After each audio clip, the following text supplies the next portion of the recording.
So, hi everybody. Welcome to Flights of Foundry. We're really excited to be here. This is our panel on, or not panel, but like we're having a discussion about language politics in the art and the industry. So we don't have a moderator, but we're going to sort of talk about some different topics that Connie and I worked out via email that we're really excited about. So about myself, I am currently an academic assistant in philosophy and religion courses. I'm an ESL teacher. I teach mostly adults online. I've done some in-person teaching in the past, and I really love languages. I've been using them to conduct research. My background was in the history of philosophy, so I had to learn how to read a whole bunch of different languages and do research, both for primary and secondary sources. And these days, I'm really more focused on conversation. So I study languages and I take language lessons in order to help my students and help myself understand the structures of languages. I also commonly use a lot of foreign languages in my own writing, like my fiction and poetry, and I'm really into like invented languages and different ways of sort of saying and discussing things and what that does to sort of the socio-political aspects. So I'm really excited to discuss some of these real world and also fictional things with Connie today. Mhm. Yeah. I'm Connie. CD Covington is what I write as. And I live in Berlin, Germany. I'm not from there. I'm from the US. I I'm a linguist. I studied German and linguistics. I have masters in both. Um, I focused on, when I wasn't studying Germanic languages specifically, sociolinguistics, which is kind of the study of how language is used in society and the social meaning of language. So why do people choose to talk this way rather than that way, and talk like this in this situation, and talk like that in that situation, and how language change like, also includes how language changes over time in some ways. Social linguistics is a really broad umbrella. Um, and as a linguist, I'm not interested in prescriptivism because linguists aren't. We're kind of against that. It's kind of, well, your linguist card is taken away if you go prescriptive. I'd like to know how language works and what it looks like. And in, play with my camera angle some, uh, language policy to me is a lot more specific than I think this panel was hoping to be at. So I'm going to try to not be as narrow focused as I would generally. Because language policy is like standard language ideology and how this one the ideal perfect standard language is the one we should use all the time, and I'm not really into that. And a lot of language policy in the past and today kind of reinforces that norm, but there's a bit more now that's supporting minority languages and minoritized languages, which I think is really cool. Yeah, thank you so much, CD. Sorry about the You can call me pushing Connie, it's fine. tone. Yeah, okay. Well, just yeah.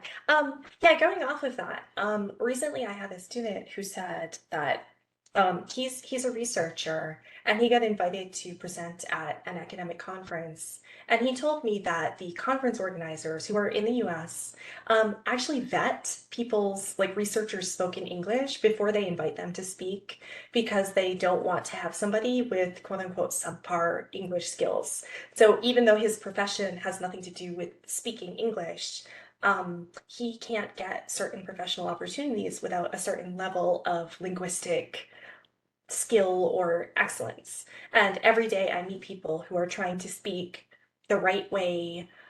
They're trying to learn English and speak like a native or up Mhm. to a professional standard. So I think that, yeah, it's unfortunate because descriptively, there's so much out there in the world that's just really wonderful about language, but prescriptively, there are so many ideas and norms that sometimes aren't even codified, but there's just so much prejudice and sort of like you should and ought to do certain things. So, how do we sort of navigate that gap and that divide when we're talking about language politics?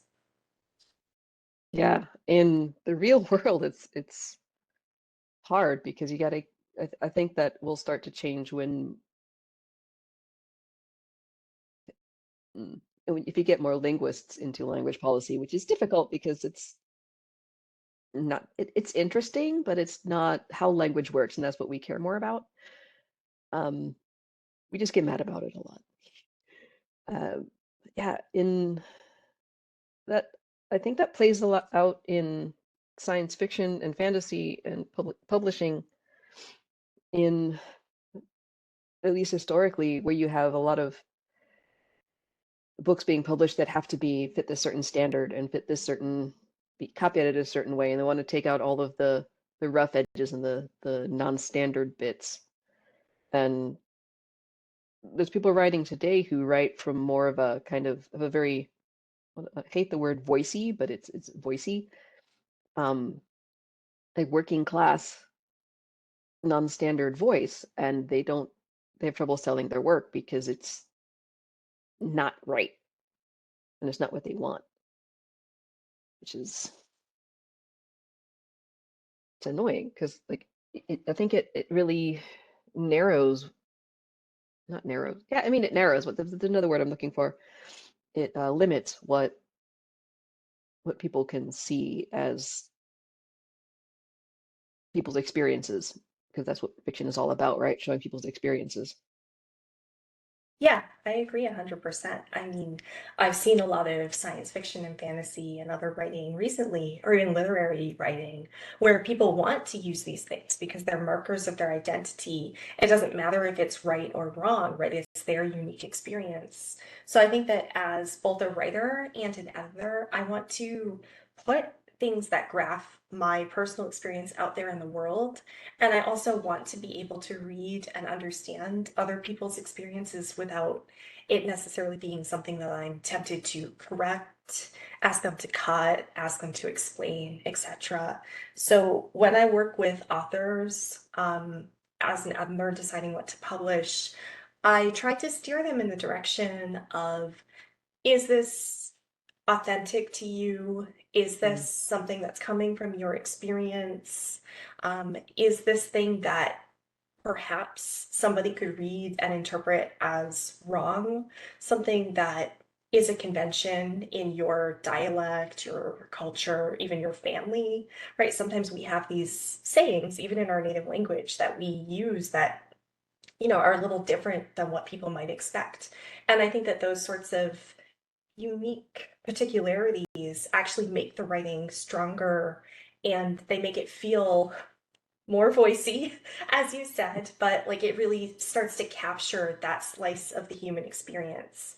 And I think that in the past, we had like this narrowing of the human experience going on because we had a really prescriptive way of looking at things in publishing and even as readers. So these days, with the advent of Google, even though Google Translate is, of course, for all reasons, not that great, it's possible for people who don't have the same upbringing or don't have that background or that experience with that language to understand and sort of see these things and hold more complexity. So I think in some ways that digitalization has really helped both readers and writers.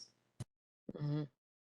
Yeah, and I think there's been, and it could obviously be a lot more, a shift in publishing where these non-standard things are more accepted.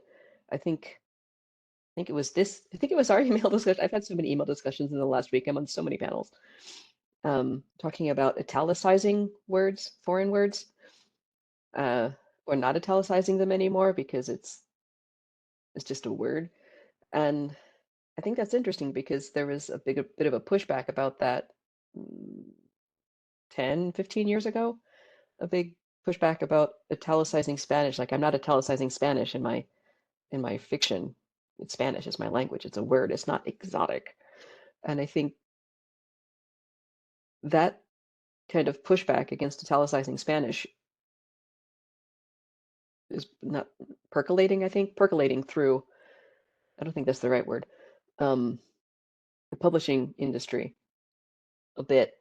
And it actually reminds me that I'm a first year member of the SFWA, so I can actually vote on the nebulas now, and I was really excited about that. So there are two stories, at least two stories in the nebulas that are written in non-standard English. I mean, I don't want to say non-standard English. They're written in non uh, standard American white people English, shall we say. I'm like, what's the best way to put that? Um, they're written in like their sort of more native dialects, and it was really cool. And as a white person who speaks white people English, um, I didn't find it difficult to read. Like I had to think about it a little more, but like I also read Their Eyes Were Watching God in, I think it was 10th grade English class, and that's written entirely in AVE. At least the dialogue is. So like we can do it, we can read it, and it's well written, it's well done. So I don't know. Have you read any things published in magazine, like in science fiction that were published in sort of not standard, uh, standard American English, I guess. That's what I'll use to refer to it as. Yeah, no, absolutely. I've read a lot of pieces, right? Because one thing that I think you mentioned in our email is that there's not just white people English from like Anglophone like countries, right? Like Australian English, US English, but there's English from India. There's an English dialect from Hong Kong, from Uganda, right? All of these places that maybe have some colonial history have developed their own sort of branch of English. And I think that we think, oh, that branch isn't as good as some other branch. But I work a lot with writers from other countries. I've had the honor of publishing some writers from Nigeria, from India, from Singapore, etc., where there is some sort of history of English language speaking, but the way that words are used, the usage of words, sort of what register they belong to in terms of like how formal they sound to people is completely different. And I do think that it is, right? We used to have a certain standard by which to measure things. And these days, things are getting more diverse, and that is great. And you're absolutely right. We have the tools to read and understand that. We just need to want to do it. So I think that like that is absolutely it, right? I think that probably a lot of the people who are attending here have read stories in different flavors of English without even perhaps realizing it, because they understand it, and that is great, right? That's what we want.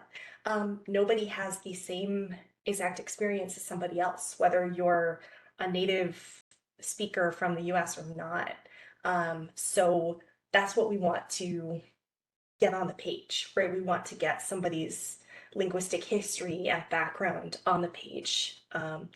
And that's true even for two native speakers that have very similar backgrounds. So I like that a lot.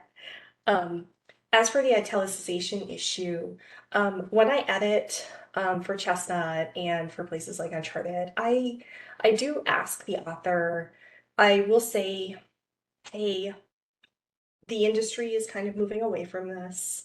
It's not a monolith. Probably if you publish with the big five, they're still going to ask you to italicize foreign words. And that's true. I mean, it's crazy, but that can be true even for speculative work. Like if you had a speculative novel about, and they were speaking Spanish in space, the publisher might still say, hey, even though you have invented languages in here, we want you to italicize the Spanish. But yeah, I don't believe in italicization. However, if somebody has a strong feeling about it, if that's what they want to have in their piece, the number one thing that I am for is aligning with the author's vision and letting them write the work. They're the driver of the work, not me. So I can recommend things, I can tell them what I think, I can explain my position in terms of why I think italicization is silly. Um, but yes, I ultimately the decision for me rests with the author. Mhm. Yeah, I think that's fair. Of course, there's also all this pushback from mm, the canine variety, the sad puppies and all them, who are like, no, we don't want these with horn stuff. Nah, nah, nah. And it's like, I don't know if we can overcome their resistance to anything different. It's like, well, I can't identify with this character. Well, so fucking what, right? Like when you read, like I've never identified with characters when I read. That's not why I read a book. I want to be entertained and I want to feel something, right? And yeah, if I can identify, if I can kind of, I don't know, understand how the character makes sense. Like under this, I want to understand the other character. I want to understand how the characters think. I don't want to be like, oh, I'm like that character. Yeah. Sometimes it's like, oh, sometimes you are like that character, and you're like, ah, ha, ha, I love it, finger guns. But it's not the point of it for me. And I don't know if that's like a mindset that we can that could be overcome, that we even need to overcome. That like I can only read something where I identify with the main character. Because I think a lot of that is also holding back. Hang on a sec. Holding back the embracing of linguistic diversity in fiction because they don't want to read that weird. That's not standard. That's not right. In English either. Yeah, I agree. I mean, I think that it's similar to the use of subtitles. Like, I think, for instance, people in my parents' generation, when they have to read while watching TV, I mean, maybe not now because they're a little older, so maybe they need closed captions, but like, I think people of a certain generation are not used to that. And I think younger people are more into that now because there's more globalization, right? Anime, K-pop, like, there's a lot of things that are really much more popular even if you don't speak the language, right? I feel like people's tolerance for reading subtitles and engaging with foreign language media and works is growing. And that's also a really positive thing. So yeah, I think that in terms of people who can't identify with someone from a different background or culture or anything, I mean, really, is there like literally nothing that they can identify with. I mean, okay, that does happen, right? We read things and we're like, wow, I hate all these characters. I'm not like any of them. Like this is terrible. You're all bad. The whole rooting for the meteor thing, right? But I think generally when we read fiction or engage with works of media, we're looking for some point of commonality. But we're not looking for 100% commonality, right? Just like in relationships or friendships, or you don't want to be like little cookie cutter clones of each other. So I think that, yes, it takes this sort of opening of your mind to know, okay, I don't have this background, but I'm still a human being. And I think that as Mhm. long as the characters are humans, there should be something that somebody can feel for them. Right? That is the point of character driven fiction, right? To make somebody identify, to make them think, okay, this is great. And yeah, absolutely. If the story is more leaning on genre conventions, if you enjoy the genre, you don't have to be like, oh, yes, I'm exactly like Detective so and so in this like crime novel. You can just be like, I like crime novels. And that is a perfectly valid thing, right? Mhm. Yeah, yeah. I have a complete digression, but Germans really love crime novels. Like, I was looking for a book that was written originally in German, and I went to the bookstore, like the one of the big like chain bookstores, like a Barnes and Noble type of thing, but German. And all of the science fiction and fantasy was translated from English, which was really annoying. So I went to the crime novel section because, like, well, it's going to be all from German for the most part. There's some like translated Joan Nesbo. It's like Norwegian, I think, or something. But I just picked up a completely random Creamy off the shelf and was like, this looks like fun. I'm going to read it. And like the main character is an art historian. I'm like, cool. I'm not an art historian, but it sounds like a fun story. And it was a fun story. So that was my completely side digression about Cremies and Germany. which kind of also gets into a bit of English cultural dominance, which was one of the things we Yep. wanted to talk about, because all of the books, not all, I won't say all of the books, but a good 75% of them were translated from English.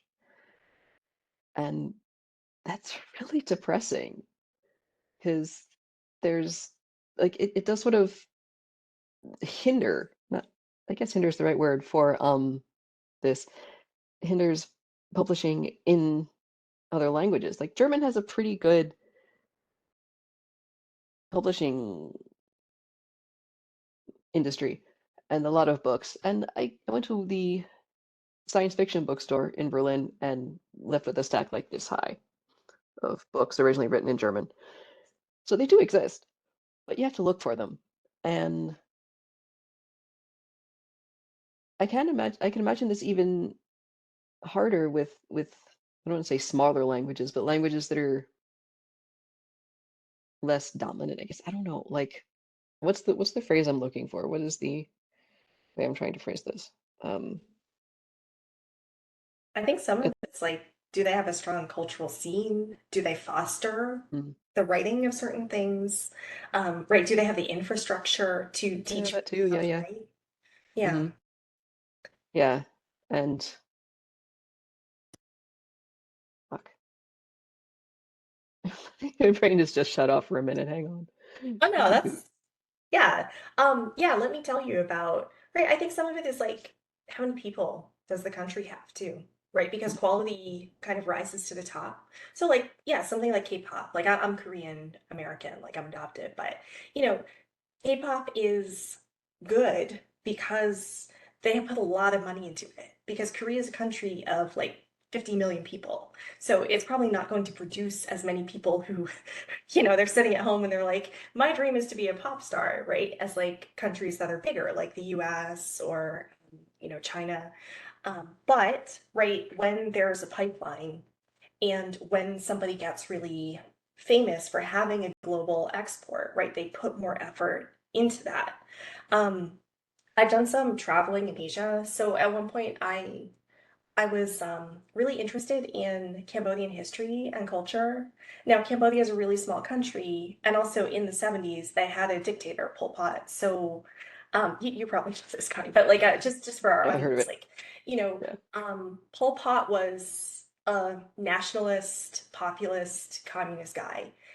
So he killed all the doctors, he killed the researchers, he dismantled the universities and schools, and as a result, right, I was really hungry to read books about what had happened, books of Cambodian literature, etc.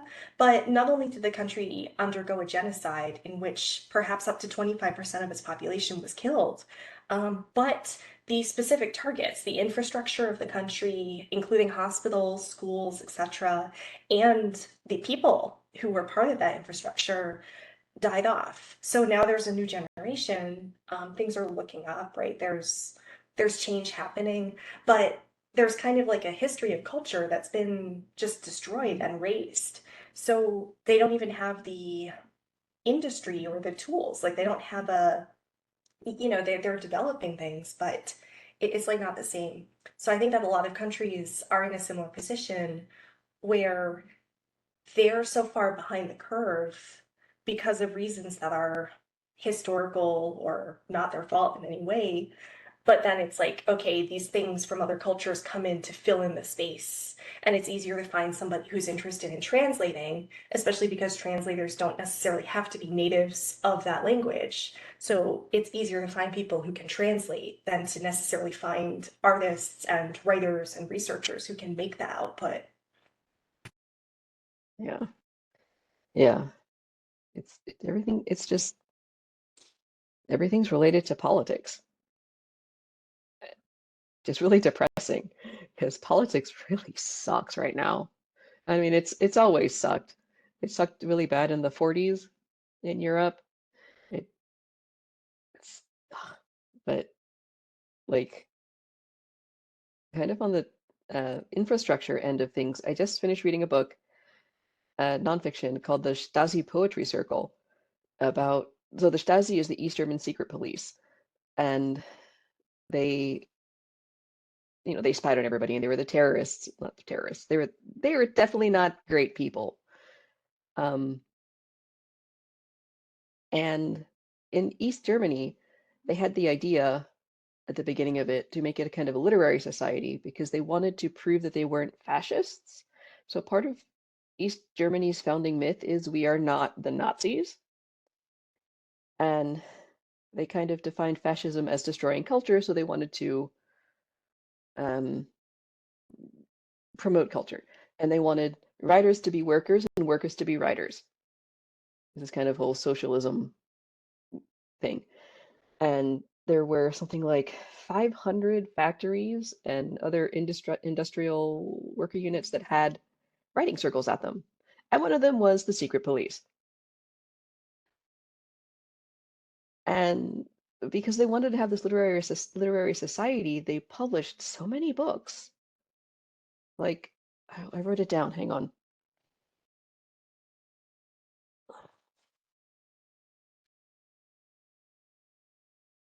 6 to 9 books printed per capita. And East Germany only had like 30 million people. So it's like they published so many books. Um,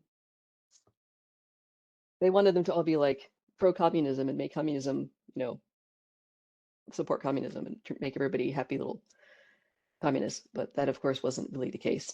But they did censor and all this stuff. But there was this big infrastructure for publishing in this place where I just would never have expected there to be this big publishing infrastructure, let alone having writing circles and the secret police.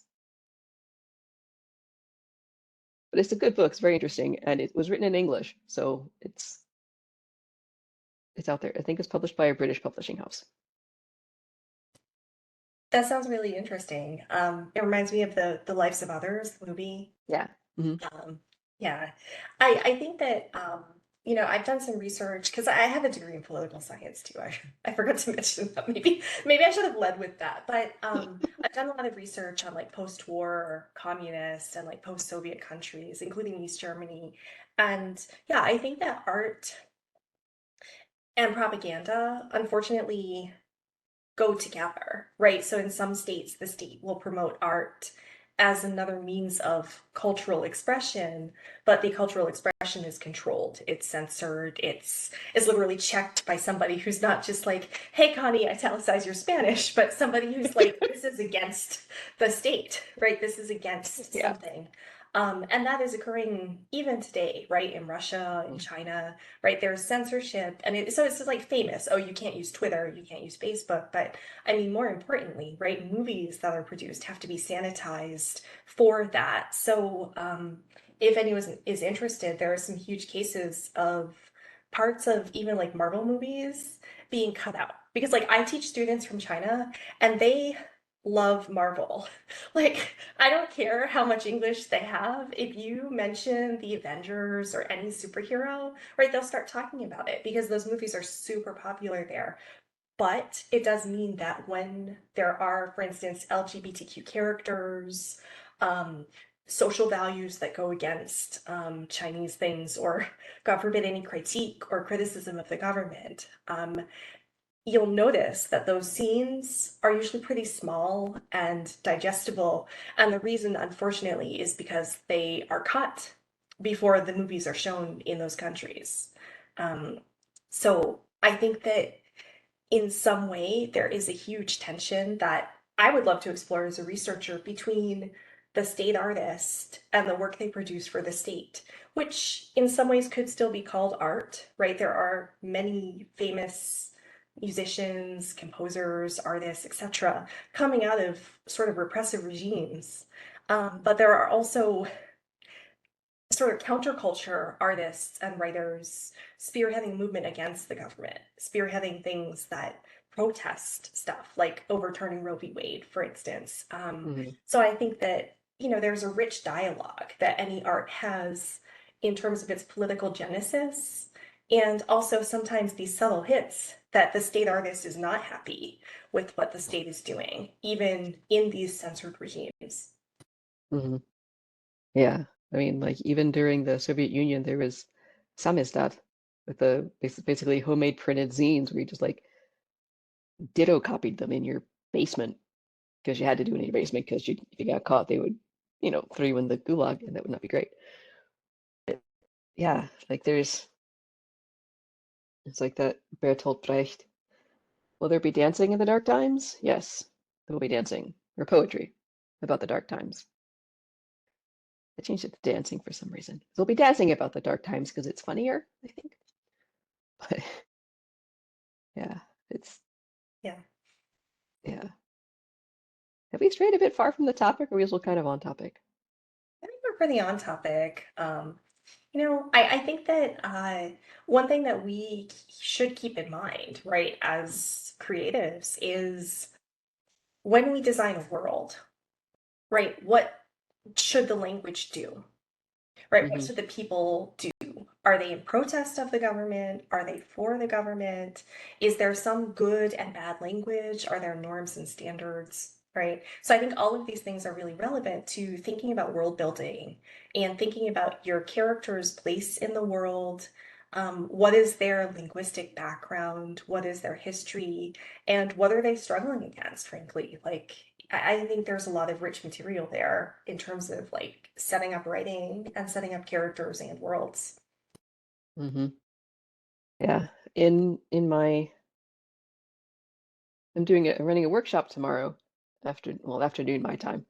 And there's a couple familiar names in the attendees list, so some of you might be going to it.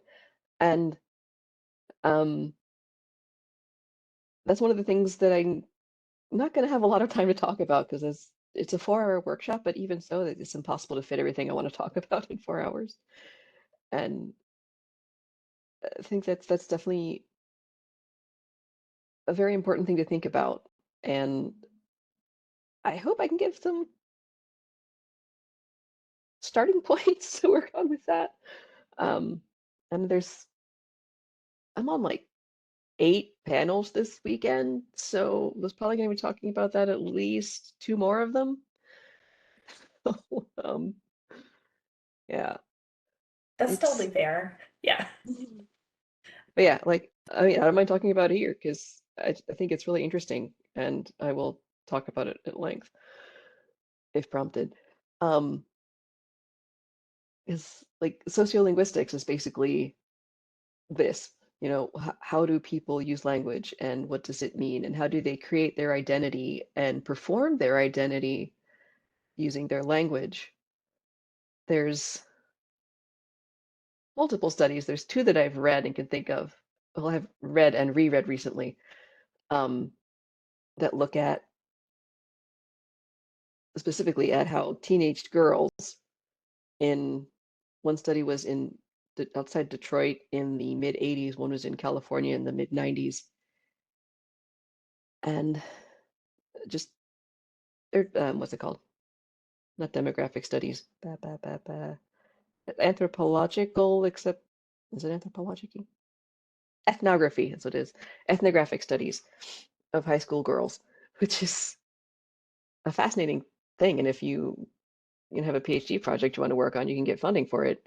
Great, go please go make a study of nerd girls in California in 2024. But language is one of many ways that we create and perform our identity. Because I know that when I'm with my family, I talk differently, and I used to live in North Carolina and Georgia, and when I was living there, I kind of got a bit more of a Southern accent when I was there. And when I go back and when I talk to people from North Carolina, I do kind of start to get more into that little slightly drawing out my vowels a little more. And it's just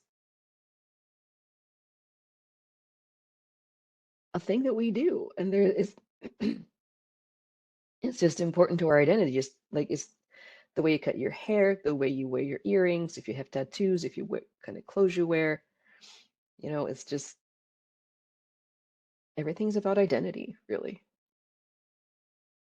And I think with a lot of like with writing, you can, if you want to, like, there's a lot more people from minority and minoritized, less well represented BIPOC groups, etc., that are using their dialects to, and I put that in quotation marks, to um, in their writing to project their identity as, I'm a Puerto Rican writer. I'm going to write dialogue and write in the New York, Puerto Rican, or whatever, wherever they're from, dialect that I grew up with, and the way I talk, the way my friends talk. And I'm just going to write in, make it a code switch, and that's another thing. And I think that's important. And I hope that we see more of that in the coming years, where we have more people writing. I hate to say authentically, but writing their truth, I guess.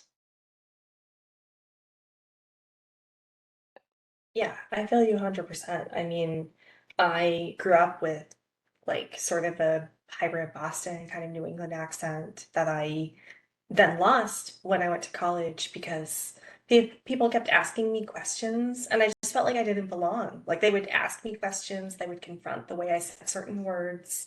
Um, and I mean, they were trying to connect with me, right? They were just like, oh, haha, like that's funny how you say it, as they. But right, I learned or internalized that it was wrong and that I had to code switch. So then I became a code switcher. So Hmm. yeah, I think that there's a lot of things about how people perform their identity, right? As you said. And that is, I think, a great way of putting it because we have these sort of connections, like we have these roles that we play. And even within those roles, we speak differently. Like if you think about how you talk to a boss or somebody at work that you report to versus how you talk to your mom or your best friend, right? Some of our roles are really natural to us. They're sort of ingrained in our social fabric and our social skills, but other roles are more overt, right? A new language we learn, a new community we try to fit in with, right? We might adopt these things consciously or be forced to adopt them in order to pertain, right? To pertain to something. And I think that thinking about worlds and characters that are affected by things like that is not only a really strong characterizing detail or way into their mindset and their worldview, but it can help sort of establish these points of contact where then even if the character isn't exactly like you can still sort of relate to what they're going through in some way.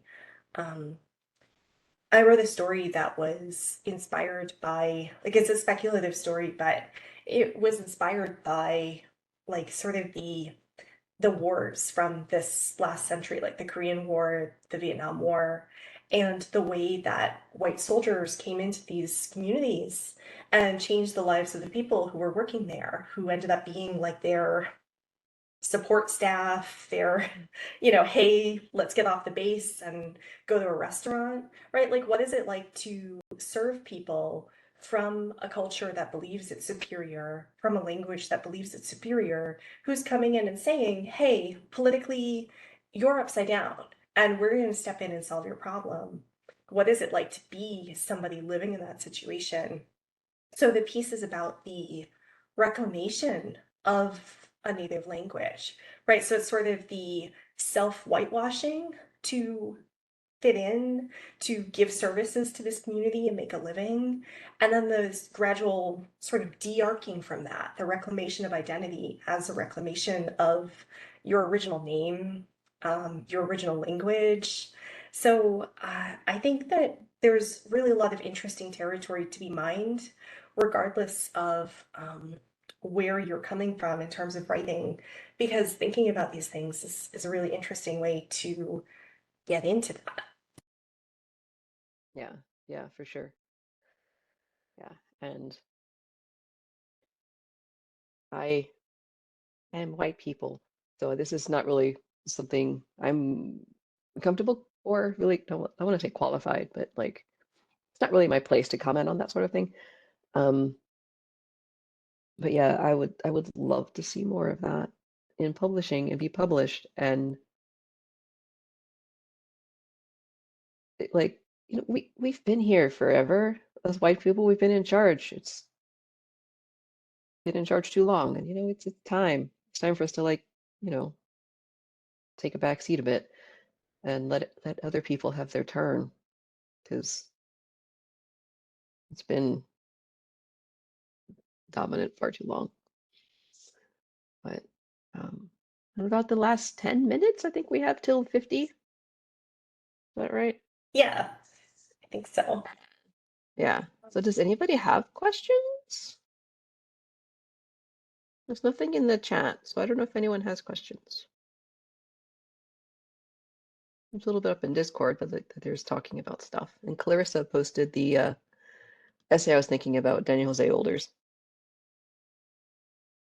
Why We Don't Italicize Spanish. And Sergen wanted to know if that's a cat carrier in the back of your room. Or a It pet carrier. is. Yes, it is a cat playpen. To be fair, my partner and I can both lay down inside of it because it's so big. So when we got it, my cat was like, "Oh, a special shelter just for me." And then one day he came in the room and we were both like, "Can we fit in here? This thing is huge." And he was so destroyed. He was like, "You're in my secret special place that humans can't get into." It Mm. ruined his dreams. In a It's yeah. hilarious. I Yeah. was thinking about something as you were kind of talking, which is, I don't know if I lost it or not, but with the non-italicization, another thing I like is that places are moving away from translating, right? So Mm. another technique that I used to see a lot is when another language was used, the dialogue would be translated or it would literally be repeated. So Mm. of course, like for bilingual people, that's really annoying because you're essentially scanning it twice. But this was really common in TV shows, movies, etc. Like if somebody spoke Spanish, there would be like someone there like saying, "Hey, do this thing." And I think that now we've found some like there's a lot of places where contextually, right, we can understand what's happening even if we don't know what exactly is being said. So that's another way to shift kind of the mindset and the use of language in creative writing. Mm. Yeah. Yeah.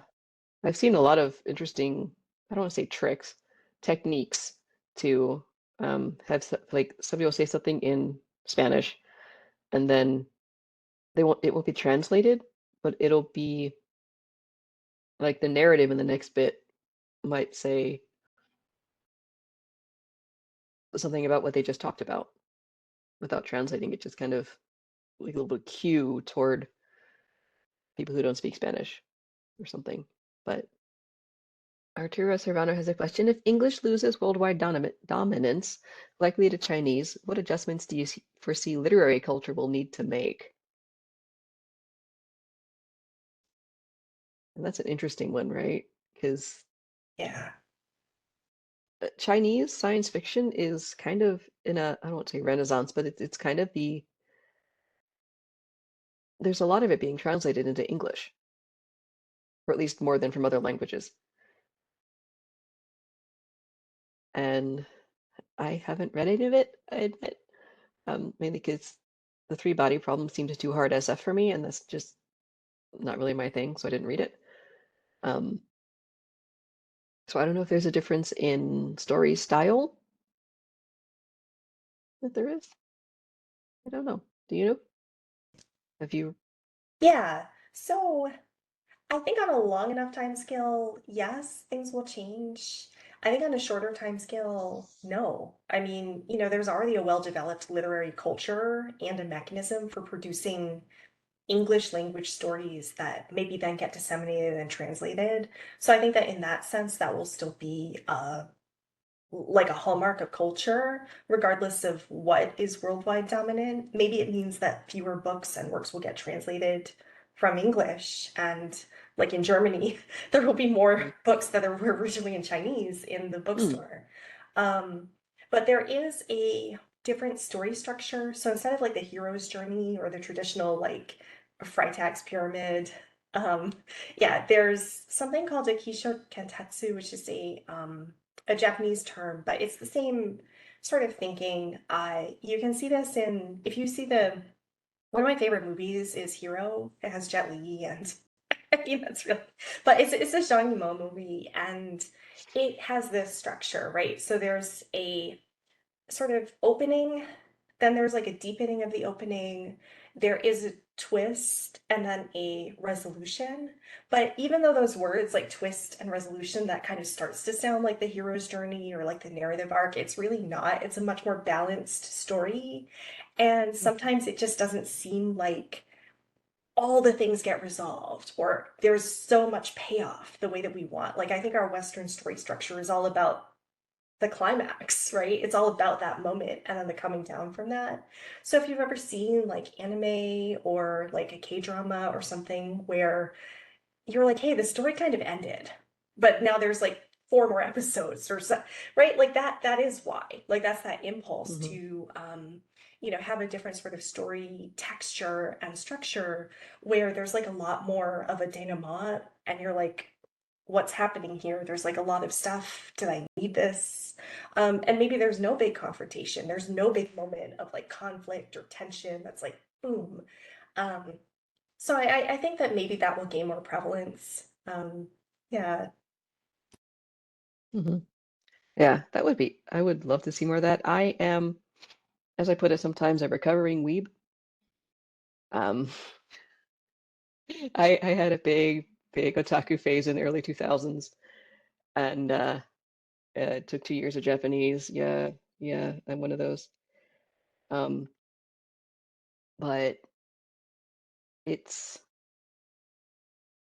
it's a different kind of storytelling, and I love it. And I've talked to so many people who are like, I just don't like anime. I'm like, well, have you watched anything? Have you watched more than like one show or one episode of a show? 'Cause it's like saying I don't like TV.